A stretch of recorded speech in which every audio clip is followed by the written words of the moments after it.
Let's talk about priorities. If you're over 40 and you are struggling to stay committed to your weight loss goals and to improving your health, then this video is going to be a little bit of a wake-up call. It's going to be your calling to finally do something that you have probably not fully done up to this point in your journey. And that is to finally make your health the top #1 priority in your life, even over your spouse and your kids and your career and everything else that you have going on in your life. And I know that that is a controversial thing to say.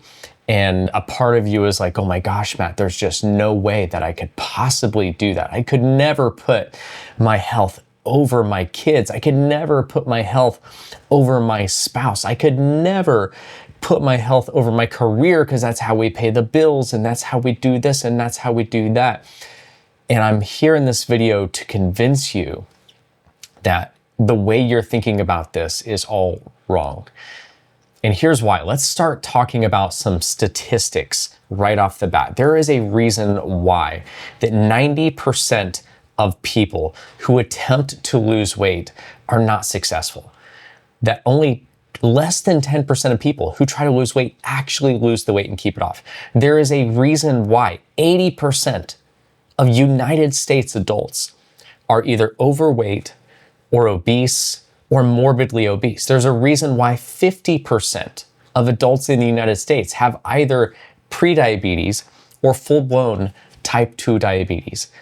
And I think what's even more scary is that over 40% of our kids in the United States are now overweight or obese. And a third of our kids have prediabetes already. And they're just kids. And so all of this comes down to this one thing.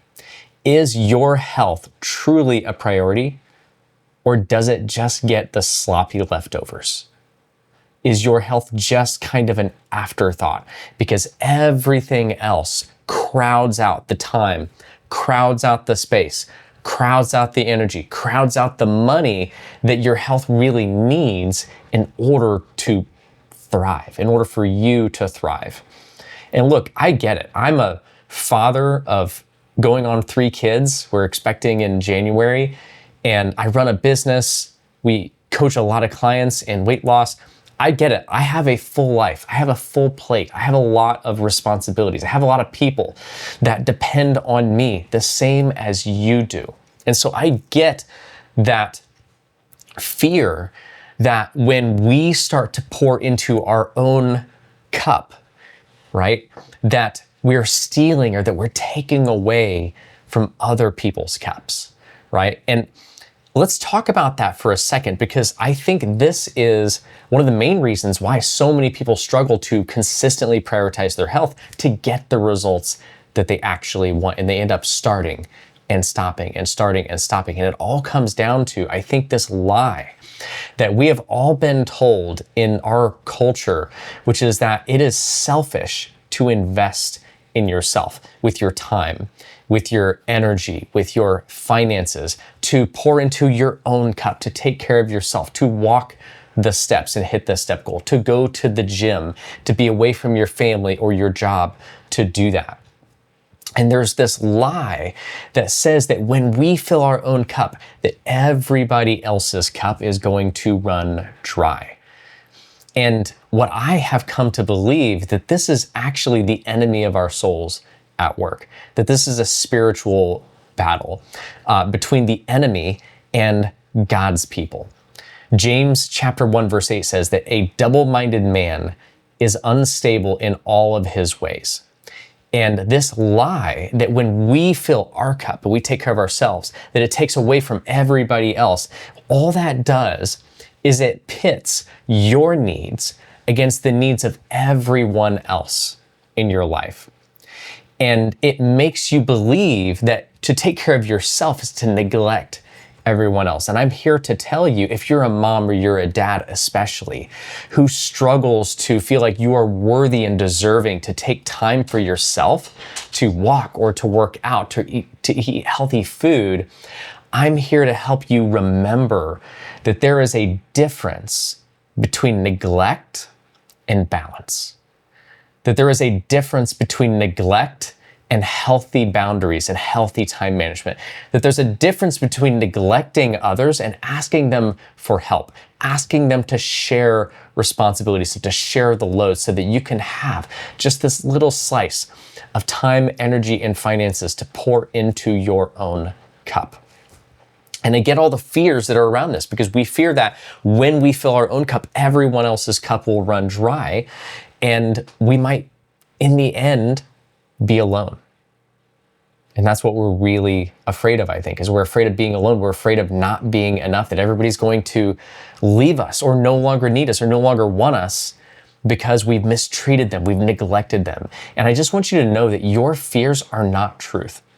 Those lies that I truly believe the enemy of our soul sows in mankind to handicap and to cripple God's people, they do not hold up in the light of truth.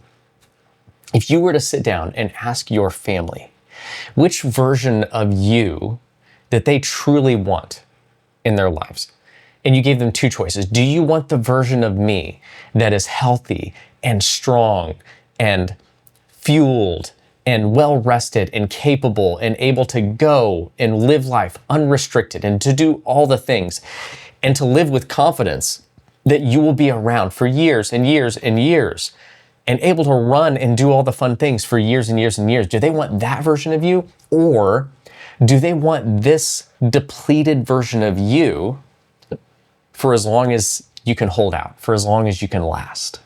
And if you asked them that, I guarantee you that 99.999% of the family members out there will say, hands down, yes, give us that option number one.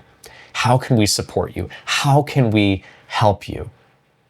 But you have to ask that question. You have to communicate.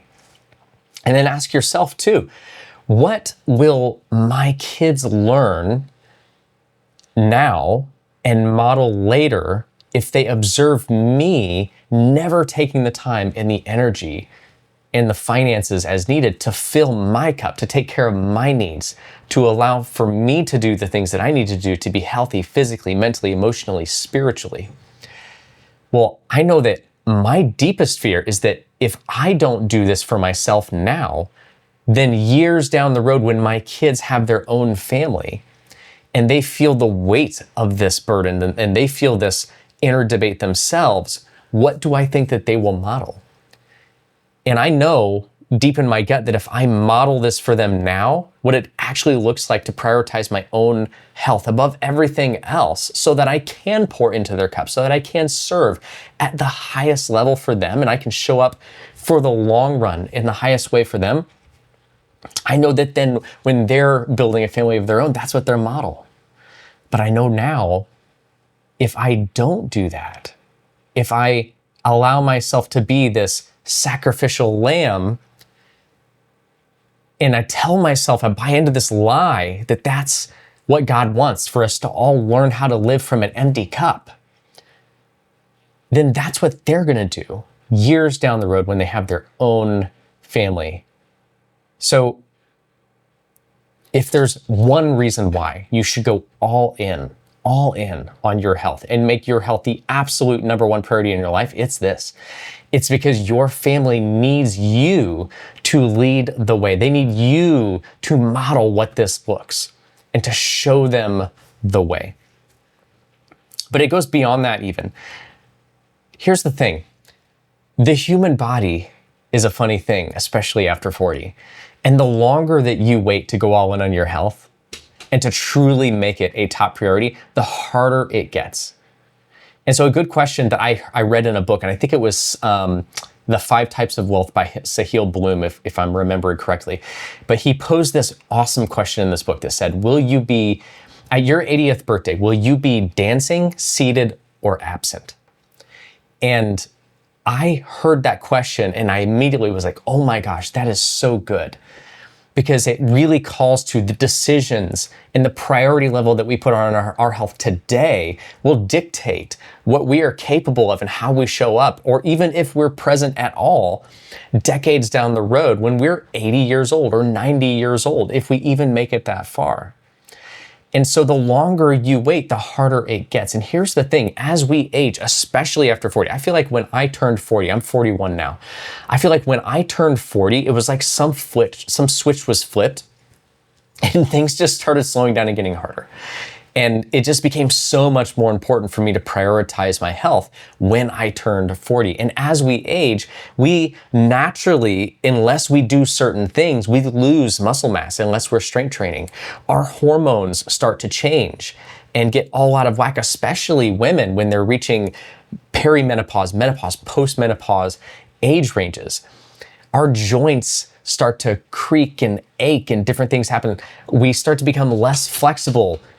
If we're not practicing certain things, we will lose our balance, and that's where you can end up falling. I was reading a book by Peter Attia, and he said one of the greatest risks of death for someone as we age is that we just fall down and we break a hip, right? And so as I think about what I'm gonna look like and how I'm gonna function when I'm 80 years old, man, I wanna be that dancing, running, jumping, lifting, doing anything I want to 80-year-old. And that starts now. That's a massive amount of motivation now, because here's the thing, the lifestyle that you and I both live today will either accelerate or slow the decay as we age.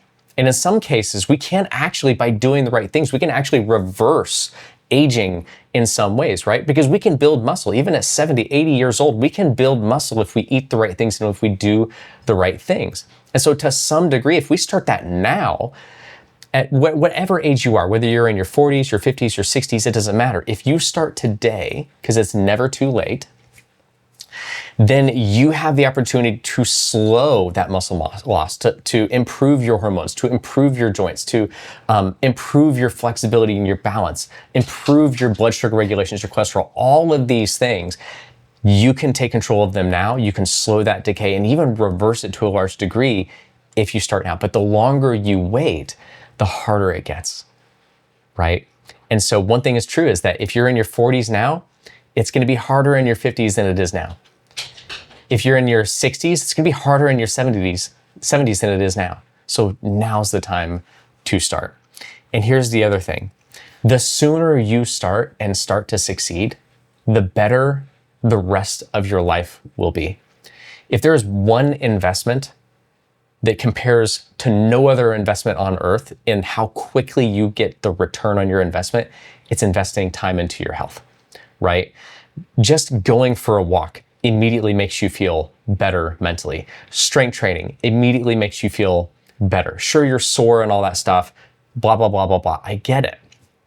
But when you invest the time, the space, the energy, and you truly make it a top priority in your life, you get the benefits now and you get to reap the benefits of that for your whole life.